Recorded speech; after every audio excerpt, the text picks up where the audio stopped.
Coming up on Good Journeys with Ben Veal. You kind of have that shock and then denial and anger. I was thinking, why?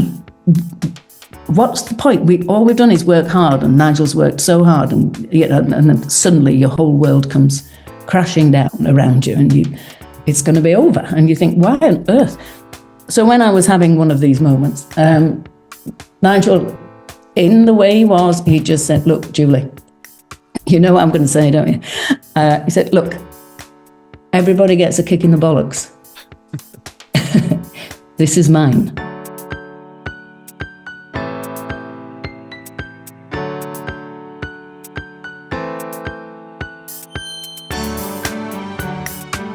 Welcome to Good Journeys with Ben Veal, the show that explores the trails traveled and lessons learned from some truly incredible people. Hello and welcome to another purposeful conversation here on Good Journeys. I'm Ben Veal, and this is going to be a very special and no doubt emotional one today. Julie Casson's beautiful book, Die Smiling, is one of the most moving stories I've read in many years, and I'm incredibly grateful to Julie for making the time today to share her journey with me. Julie spent over 2 decades working in further education before her career ended unexpectedly in 2007, when her husband Nigel was diagnosed with motor neuron disease. Becoming his primary carer, it would be Nigel's positivity, humour and pragmatism throughout his illness, combined with his determination to take control of his death, that provided the inspiration behind this memoir. As chronicled in Die Smiling, Julie and her family went on an incredible journey beside Nigel, and we'll be talking all about that in today's conversation. Today, Julie is a supporter of the Motor Neuron Disease Association and a member of Dignity in Dying, and she joins me in the studio today. Julie, welcome to Good Journeys. How are you? Good morning. Thank you for having me on your programme. That's delighted to be here. Thank you. Such a pleasure. And I feel like I already know you really well after reading 366 pages of your incredible book. I mean, you published Die Smiling in 2024, but I know that the idea for the book emerged many, many years before that. Can you take me back to when you and Nigel first started talking about telling his story in this way? Yes. The first time I thought, I've got to write this down, was in 2016, when Nigel, having had motor neuron disease since 2007, said, I'm going to Dignitas. And because what had happened and was happening to us was so momentous and unique that I thought, I've got to chronicle this somehow. And at the time, I'd had a blog going since about 2011, so a few years. And what I started to do was to record Nigel's journey in posts, just short posts starting with the first signs. And what was good about that was that he could be part of it. I could ask him to, remember certain things from like going through all the tests and things like that. And he really enjoyed that. And he loved Facebook. It was an absolute lifesaver for him. And so he really enjoyed posting on Facebook, the blogs, and getting all the feedback. And what was really helpful was we got lots of feedback and lots of encouraging stuff. People were genuinely interested because, as you know, and we'll touch on that, not a lot of people know about motor neuron disease and what can happen to you.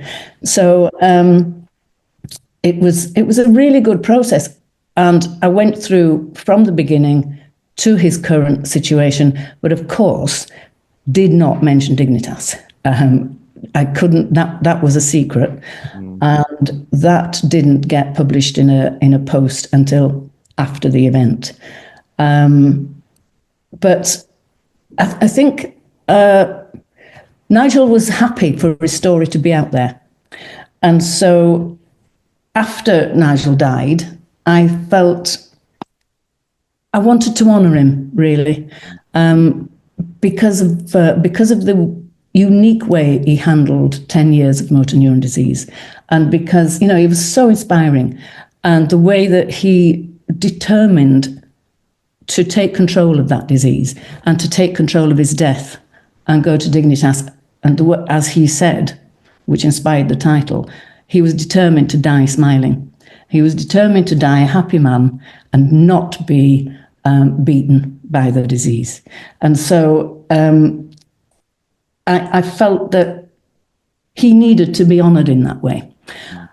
Also, because of the encouraging feedback I'd had, people had said, you should write a book. And I thought maybe I should turn this into a book, because there was so much more detail. And I wanted to go into significant detail about Dignitas itself. And I did some research, and books about that process are very rare. So I thought there will be interest here. And that helped motivate me to put it all together, really. And of course, the blogs were really helpful as a bit of a memory jogger as well, and a bit of a backbone to it. Yeah. But so I could build on that, and it took a few years, because the books do, don't they? They do. But Die Smiling is such a perfect name for this book, because, for anyone that's kind of new to our conversation today and hasn't read your book, you would assume that it's going to be an incredibly depressing read. And of course, it is a heartbreaking read, and it is heartbreaking the journey he went on, but also it's clearly so true to Nigel's nature. He was clearly a very, very funny man. He was. Wonderful sense of humour. And even until the end, that's still coming through. And so this book is absolutely laced with laugh out loud moments on a journey you wouldn't expect that. And I think that's a really beautiful tribute that you've made to him. Thank you. He was indeed. He was a joyful man. He could find humour in the darkest of places, and quite often inappropriate humour. but yeah, he the way he dealt with his disease, it was so inspirational, because he never moaned, never complained. He never really had much downtime about it. Towards the end, he was getting a little bit not like himself, which is why he got a grip of it, really, because he wasn't going to be overcome by it. Yeah. I mean, motor neuron disease is one of those particularly cruel illnesses that isn't particularly well understood, I don't think. I mean, partly the fact that there's many different names for it. So there's Lou Gehrig's disease, ALS in the States. I think over here in the UK, it's most commonly associated with Stephen Hawking, but it's extremely rare. And it very much found Nigel, as it finds most people, completely out of the blue. What can you tell me about Nigel's early symptoms and when you first received that diagnosis that you had this incurable disease? Well, Nigel's the first signs were Nigel's speech. He started to stumble over certain words, and then his speech became quite slurred, and it was inexplicable, and we thought, what's going on? He initially felt that he put it down to stress, which seemed odd, because since when has stress affected your speech? But we went to our GP, who really had no clue. At that time, certainly, it was quite common for a GP to have their entire career and never come across motor neuron disease. So she said, well, let's wait and see what happens, and which was Nigel's idea as well, but I'm not quite so patient. So I said, why don't we go and see why don't we see a speech therapist? Which is exactly what we did. We went to see a speech therapist privately. Lovely lady in a lovely little market town not far from us in Northallerton. And she went through a whole process of exercises, and we were there about an hour, and she said, I know what it is, but I don't know why you've got it. And so we said, well, what is it? She said, the condition you are presenting is dysarthria, which is kind of in layman's terms, speaking like you've got a hot potato in your mouth. And that was exactly how he sounded. And the more he tried to speak, the worse it became. And he really, really struggled at that kind of session. But she said, I urge you to see a neurologist. And so that was the next step. Nigel was still completely unconcerned. And we paid privately. And a few weeks later, we got an appointment with a neurologist who basically said, prepare yourself for a barrage of tests. Now, in the meantime, I'd had a sneaky peek at the web, because you do, don't you? Yeah. Just to terrify yourself. And there's a whole list of horrendous things that could cause dysarthria.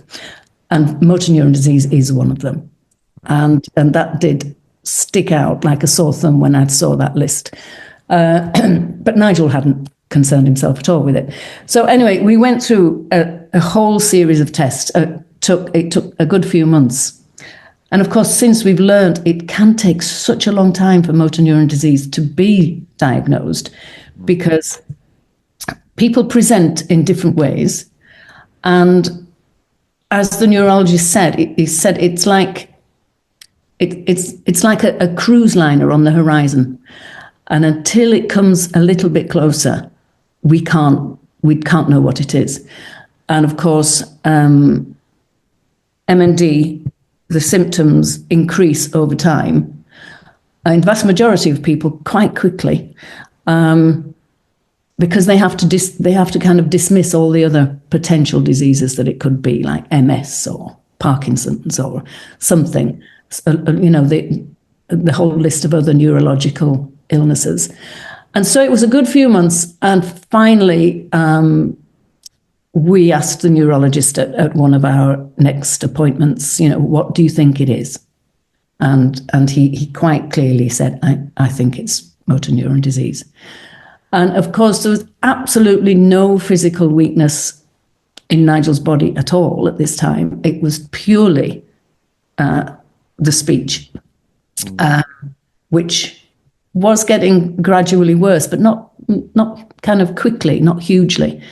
Again, unusual, because we then learned that, and he gave Nigel his prognosis of 3 to 5 years, which is the best you can hope for with motor neuron disease. How old was Nigel at this point? 52. Right. And he was very fit and active, wasn't he? And oh, God, yeah. Extremely strong man. Had been a scaffolder, now was running 2 construction companies, and was still strong and active. He was a very keen golfer, supported the rugby club as well, and a very sociable man in the pub. He was just a typical bloke in the pub, and supported the golf club, rugby club, and generally very active. He went cycling round Scarborough's Marine Drive every morning before going to work. So, yeah, it was a real, wow, can't believe it, But he was realistic, pragmatic, and while sitting in the neurologist's office, well, it was him who said, okay, how long have I got? And that's when the neurologist said 3 to 5 years. And of course, there is no treatment. He prescribed the one and only drug that is out there, Riluzole, I think it was, that he said can extend your life by a couple of months, which at the time you think, well, big deal. Yeah, thanks. But Nigel just coped with it and thought, right, we're going to have to do what we have to do. And he stopped work, thanks to his business partner. He could stop work. He said, I'm going to play golf for as long as I can. And he did. I mean, I didn't cope with it quite so well. And I was I think I was certainly quite angry at the beginning, which is part of the phases of grief, isn't it? The stages of grief. You kind of have that shock and then denial and anger. I was thinking, why? What's the point? All we've done is work hard, and Nigel's worked so hard, and then suddenly your whole world comes crashing down around you, and it's going to be over. And you think, why on earth? So when I was having one of these moments, Nigel, in the way he was, he just said, "Look, Julie, you know what I'm going to say, don't you?" He said, "Look, everybody gets a kick in the bollocks. This is mine." Yeah. Now, that was a hell of a kick. And, and it kept on kicking for 10 more years. But he dealt with it with good humour, very practical, prepared for the next stage, because MND takes you to, throughout the stage, it will ravage your body to the point where you can't move. It will ultimately deny you the ability to speak, eat, swallow, and ultimately breathe. And for the majority of people with MND, that devastating process will take perhaps no more than 18 months. The majority of people die within 18 months, and it's kind of mind-blowingly unfair. Yeah. But, Nigel, we had time. Yeah. It strikes me from hearing you speak and reading your story that a lot of that was likely down to mindset and likely down to how he went into it. I mean, the fact that he was given 3 to 5 years to live and he ended up living 10 is remarkable in the face of that. And I'm sure a large portion of that is due to how he approached it and that he didn't let the disease define him. I mean, you mentioned earlier about Facebook, and obviously this is in the early infancy of Facebook, kind of that period of time. Yes. And it's clear with Nigel that being able to post on Facebook and have a community and a tribe of people was really key to him at a time when he was losing the ability to communicate with his voice. And it shows, I mean, it's funny because we have this kind of love-hate relationship with social media these days, but actually it really shows to me that actually social media can be an incredibly special place for connection for people, especially Nigel. Without question. As his MND, especially if your speech is affected, can be extremely isolating. And, after a relatively short time, we were very sociable people. We were always out. That had to come to a stop because he couldn't keep up with the conversation. And by the time he'd managed to say something, the conversation had moved on and everyone was talking about something else. So it was really quite isolating for him. And so as his reality kind of squeezed in, decreased, his social virtual world increased. And he, as you say, he made friends from all over the world on Facebook. He joined specific groups. He joined a group of MND sufferers. He found a great deal of comfort from that and became the joker on that particular group.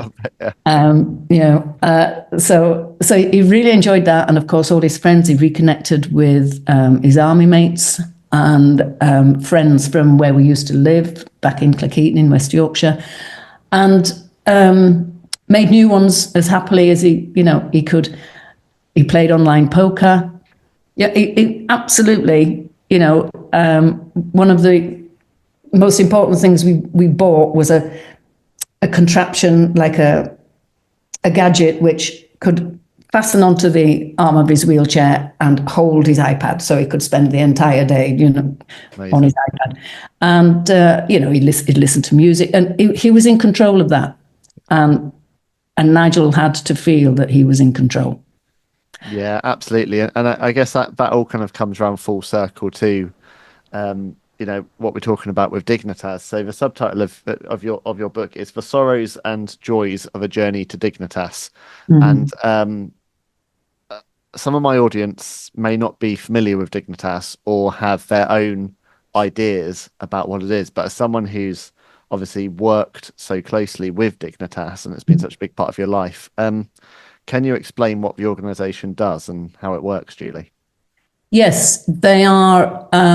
They are an organisation, not a clinic, and it's always kind of misquoted as the clinic in Switzerland. But when you look at their website, they are an organisation who believes in dignity in life and dignity in death, and they actually work very hard to prevent suicide. They really, really do work hard to not help you die, as it were. But first you need to become a member, which Nigel did. And of course, you have to open up communication. You need to become a member, and then you have to. You can become a member without having any intention of ending your life. You can just simply support their values, and you can get involved as much or as little. You can prepare. They will help you prepare what they call an advance directive, which is, should you ever become incapacitated, you can prepare this piece of paper that says, I do not want to be resuscitated, and so on. We didn't have to use Dignitas for that because we'd already done that with the hospice. But so anyway, then Nigel got in touch, open communication, and said, I would like to apply for an accompanied suicide. And the process is extremely thorough, which it should be. You shouldn't be able to just rock up and say, I've had enough now. It is incredibly thorough. So what we needed to produce and send to Dignitas was a whole life history. He had to explain his situation, why he wanted an accompanied suicide, the reasons behind it, and we had to produce just about every single doctor's report from diagnosis, prognosis, ongoing treatment, every medical practitioner's report on how he was progressing, every certificate, marriage certificate, so on.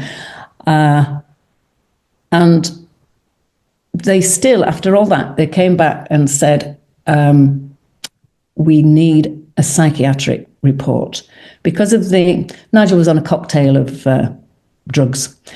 And some of them, like citalopram, lorazepam, they thought maybe they're affecting his kind of ability to be completely clear about what he wants to do. Sure. And so we thought, oh, right. So again, we organised that, very thorough. He was considered of sufficient mental capacity to be able to make clear decisions without the influence of others or indeed medication. And so that went through, and the whole process takes, this is not weeks, this is months. It back and forth. Eventually, he was given the green light, provisional green light. It's still not clear. It's still not a definite until you've actually been to Switzerland, met with the doctor who gives you the provisional green light, and then you have to have 2 meetings with that doctor. And if the doctor is satisfied that you meet the criteria, that you can indeed physically administer the drug yourself, but also that you've suffered no coercion, No one's talked you into this. You are completely clear, mentally competent adult. Twice, and as I say, at every point, you're given the opportunity to change your mind at every single stage. Yeah, well, I mean, of course, our healthcare system and our society these days is all about the preservation of life against everything. We're all about defying aging for as long as possible, and so what Dignitas is doing is very much kind of runs in the face of what we all think in society should be the case, that you live for as long as you possibly can. It actually took your family a huge amount of planning, didn't it, and overcome a lot of legal hurdles, but also physical logistics, because you've got to think how to get Nigel, who's in incredibly poor health and who obviously is immobile and has an awful lot of medical equipment that has to go with him everywhere. Yeah. You've got to think how to get him to Switzerland for something you can't really talk about publicly, and something where you can't really announce why you're going because of obviously all the challenges involved. So talk me through that a bit, because in the book you do an incredible journey. You talk about the kind of recce you went on with your daughter and staying in this incredibly lavish 5-star hotel, which you didn't get a chance to enjoy, and then trying to, you're trying to think of a way to physically get Nigel to Switzerland in the most comfort possible, which must have been so hard. It was. I mean, we went through all sorts of planning meetings as a family. Nigel originally said, well, what about a private jet? Let's get a private jet. Because we instantly dismissed the idea of flying, which is what most people do. Yeah. Because Nigel was in a custom-made huge wheelchair. But to get on a plane, you have to be taken out of your wheelchair, put into a little one that pushes you onto the plane, and then you have to be transferred onto a seat on the plane. Absolutely impossible. There was no way you could get Nigel out of a wheelchair without a mobile hoist. And he didn't have the muscle tone to sit in any kind of normal chair. So that was out of the question. And it soon became very clear that a private jet was also out of the question. Because, as you say, it's difficult. Oh, just like a one-way ride to Zurich, please, with a very difficult, and not happening. So it was Becky that came up. She said, well, what about train? And a very prepared daughter of mine in the forces, she said, we need a recce. We need to test it out, which was actually a great idea. And so Becky and I went on this this journey, and it proved so much more difficult than I imagined. Just for two of us. One of the big problems with anyone who is as disabled as Nigel had become by this time is something as simple as going to the toilet. Now, he'd had a catheter fitted for some years, but if he needed to go to the toilet anywhere between Scarborough and Zurich, there was one place, and that was King's Cross. And, where King's Cross have a changing rooms facility for adults. Now, I suspect a few more places have now, but this was back in 2017, and there was one place. So again, you think, God, how do we do this? But eventually, it was Nigel himself, actually, who sourced, because he spent his life on his iPad, who sourced a fully adapted motorhome, and it had been adapted for the family's disabled son. So it had a ceiling hoist and it had a toilet, and so we could, in the potential journey, if Nigel needed to go to the toilet, then we could facilitate that. As it is, we didn't, as it turned out, but so it was this motorhome, a bit of a battered old thing, and my son-in-law Daz opted to drive us. Oh, and it was a heck of a journey, but it was grueling, non-stop, 24 hours. But Nigel loved it. He was so excited. For him, he was going on holiday. Yeah. He was so excited. He loved it, and so he pretty much slept the entire way there. Very, very calm. Can I just pick up on why Nigel had decided to go to Dignitas in the first place? Because he, as I say, throughout the illness, he dealt with it with good humour. He prepared for every stage of the way. Being in control was very important to him. So he made sure that he had a wheelchair before he needed one. He made sure we'd built bathrooms before he needed a wet room. We had carers in place, but he did reach the point of needing 24-hour care. But what did it for Nigel was when he felt the disease could do no more in terms of ravaging his body, he felt it was beginning to attack his spirit. It was beginning to attack his personality. It was taking the joy from him. And because his M&D journey had been so slow, he also knew his death would be. His death would be slow, dreadful. He would have become completely trapped inside his body, unable to speak, unable to express his wishes, unable to move. And whilst he could, he thought, I've got to put a stop to this. And that was the motivation behind that. And so he was therefore still joyful at the end of his life. But that was because he could control that. And that was massively important to him. And I'm sure we'll pick it up when we talk about the bill. It's massively important to most dying people.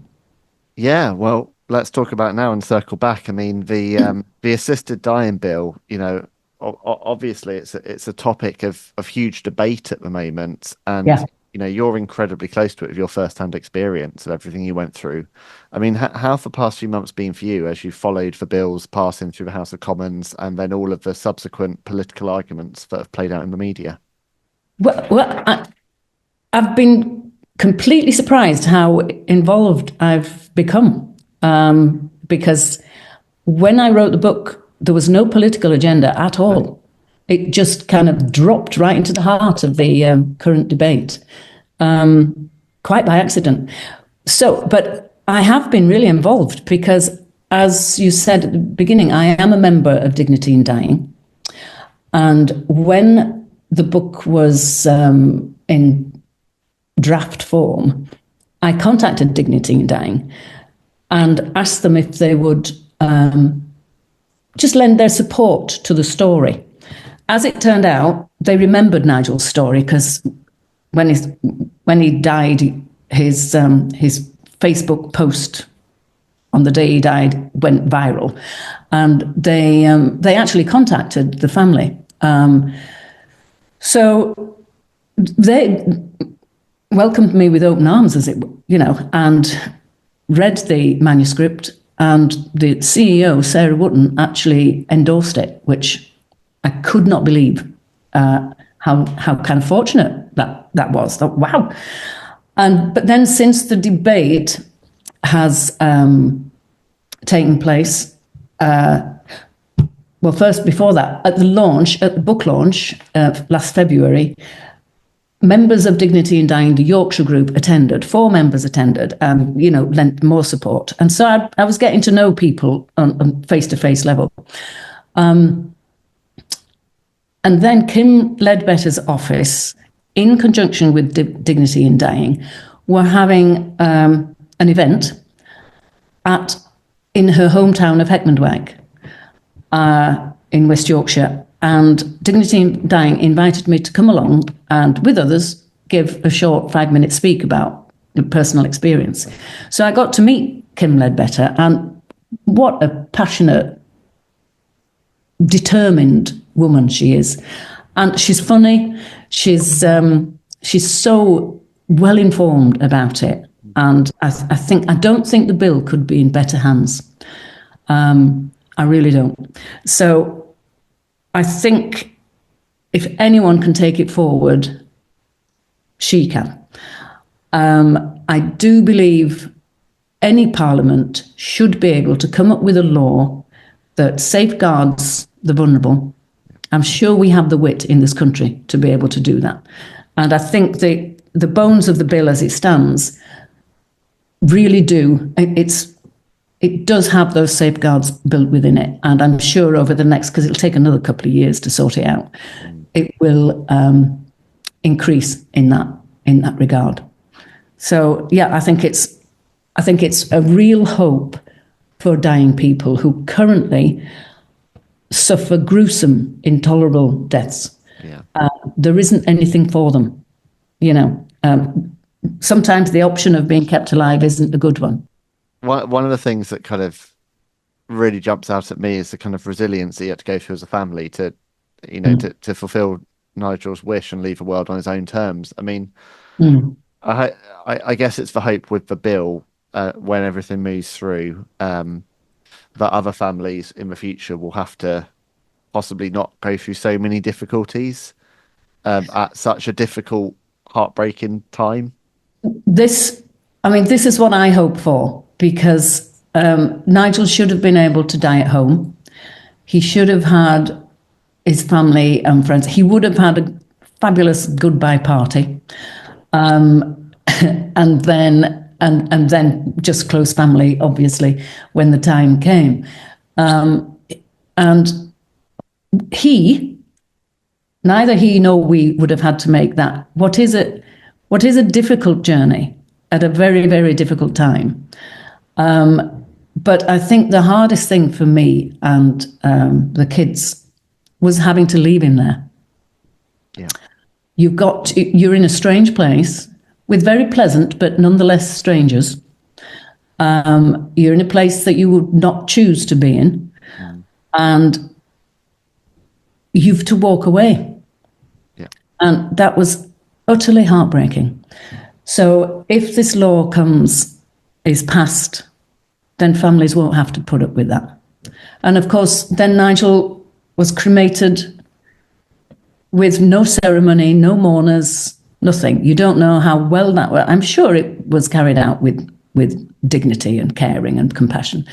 But, I'd like to think it was. But you don't know, because you've got to walk away from that, and it's really heartbreaking. So that is something that will come from the bill. And the other thing I must mention, which I did mention when I was at the event at Kim Leadbeater's event, was the very positive thing that will come out of something like this bill is that once dying people, if this is what they want, have been granted the permission, if you like, to carry out their wishes, it's life enhancing. The rest of their life is happy. It's like a weight is removed from their shoulders. And it's truly life enhancing. The quality of life improves. Suddenly you can bear the unbearable a bit longer. Yeah. And that's one of the points made quite strongly on Dignitas's website. Actually, very few people who are granted the provisional green light go through with it, because it's just knowing that you can call on it when you need to is what gives dying people that peace of mind. And it certainly did for Nigel. It was clear in reading your book, the moment that he knew it was finally going through, he changed in many ways, and that he became a lot calmer, a lot more content, and then he was planning, for the end. And you mentioned that viral Facebook post, which obviously you had to wait until he'd passed away before you could post that on his behalf. That's right. But there's also, as I said at the start, there's still like moments of real levity, even in the darkest days. Like you're talking about this kind of taking this battered van to stay in a very, very luxury hotel in Switzerland, surrounded by sports cars, and the shock when they realise that you're one of the guests. Yeah, so they were horrified. and that's what I love about this book. That's why I want to really encourage it. People to check it out and hear this story firsthand, because it is a delightful read, Thank despite the you. subject matter. And I mean, what's the reception been like? You've mentioned Dignity and Dying and Mm. Sarah Wootton, but what's the reception been like from readers towards the book since it was released? Um, it's the feedback is so heartwarming. Um, I've had obviously complete strangers getting in touch because you can find people now, can't you? So I've had letters come through the publisher or messages on through Facebook from people going through something similar. Who one particularly heartbreaking story? A man from Stockport requested to message me, and obviously, yeah. So his wife has been suffering with MS for years, and she's tried to kill herself 3 times. And she had said, I must go to Dignitas. And so he and their sons had come to terms with that whole idea. And he said he'd bought the book with that in mind and felt it really brought it close to home for him and helped him make that decision to do that and to help her do that. Then I've had other people just, lots of, and it's good when they put a review on Amazon and say it made them laugh, it made them cry. They had no idea about Dignitas and the whole process you have to go through. And so it was informative and things like that. But really heartbreaking stories of people going through similar things, or people who want to know more about Dignitas and that kind of thing. But what I've really enjoyed is that people get to know Nigel. Yeah, yeah, And his crazy sense of humour. And I suppose that sense of loss never goes away, but at least I've found a kind of positive way of telling his story. And after all those experiences, something positive has come out of it. no, I mean, you undoubtedly have. I mean, I feel like I know the two of you so well, and I'm sure for your children as well. It's lovely that there's that kind of legacy to their dad Yes. that will live on. Yeah. I owe you an Amazon review, so that thanks for a reminder. I need to do that. But I said to you off air. I mean, I think that I hope you write more stories. To be honest, I hope you continue writing because I said off air that I think your beautiful prose and your storytelling ability reminds me very strongly of Raynor, Wynne, and the Salt Path. And like Yeah. Raynor's stories, it's a tale of enduring love, beating all in the face of some truly overwhelming odds, but also just laced with beautiful descriptions of even little things like a pool of tears on your dining room table, and little moments like that, which really jumped out at me. Do you have any plans to continue writing? Oh, yes. I'm actually working on a children's book, Oh, wonderful. but it's quite a big children's book. It's not a picture book. It's something I'd actually started years and years and years ago, and then got a full-time job at the college, and it got in a cupboard, and it's been in that cupboard since. But yeah, it's been out of the cupboard. It's out of the cupboard, and it's about lost money. Where does all the lost money go? It's a quest. And I'm nearly at the end of editing it. Oh, amazing. So I'm really hopeful. A whole new audience, Yep. an entirely different kind of mood. Yeah. But yeah, and I also want to continue or get going again actually with blogs, with writing, posting on my blog, because you do become consumed in your book, and it stops you doing anything else. So yeah, I need to get to the end of this, go through the whole nightmare of trying to find a publisher, and we'll see. But yeah, keep your eye out for The Land of Lost Money. Hopefully it will get out there soon. I will. I cannot wait. Well, look, the last thing I want to ask you about, I mean, for anyone, obviously there's so much information out there, it's hard to know where to turn. But given your involvement in Dignity and Dying and everything that you've gone on this journey, anyone that's been kind of moved by this conversation just wants to find out a little bit more, are there any kind of resources or organizations that you particularly recommend that people go to dig a bit deeper into the topic, whether that's assisted dying or MND? Yeah, well, I would say there's only one good website on MND, and that's the Motor Neuron Disease Association website. That is excellent. That will point you in all sorts of directions. But if you're at the beginning of an MND journey, then do look at that. Don't look at anything else. Look at that. Dignity in Dying's website is excellent. And that will discuss the whole assisted dying process and bring you right up to date with the campaign. Dignitas itself has an excellent website. Surprising facts on that as well. What else?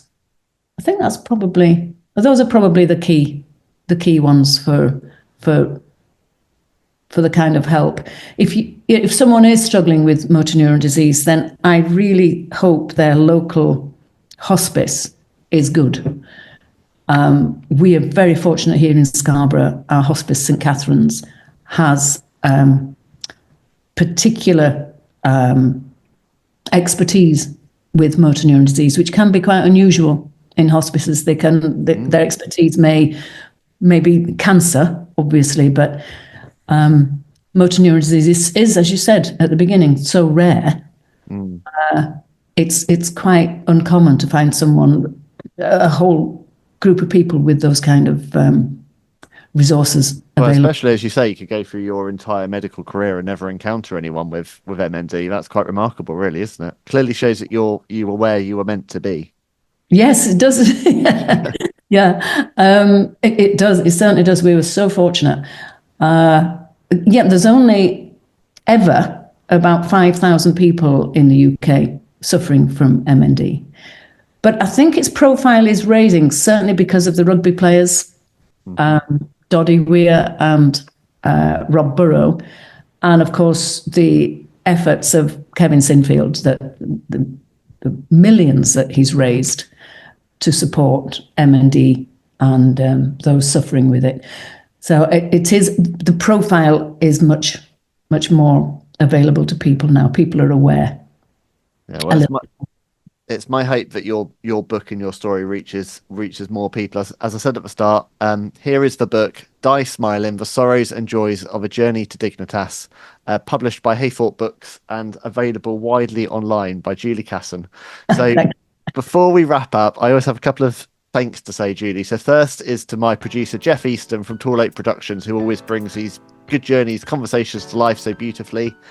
Secondly, I always thank my audience for joining us for these purposeful chats. But most of all, of course, my biggest thanks is to you. Thank you for being such a wonderful guest. Thank you for being so open with your journey and, everything you and Nigel went through. Just, it's incredible. And I feel very blessed to have had this conversation with you and to have read your lovely book as well. Thank you so much. That's really, really good to hear. Thank you. It's been a pleasure. Oh, good to hear. That's what I try to do. So look, that's it for today. This has been Good Journeys. I've been Ben Veal. Please be good to one another. Keep on climbing. I'll see you all again very, very soon. Bye.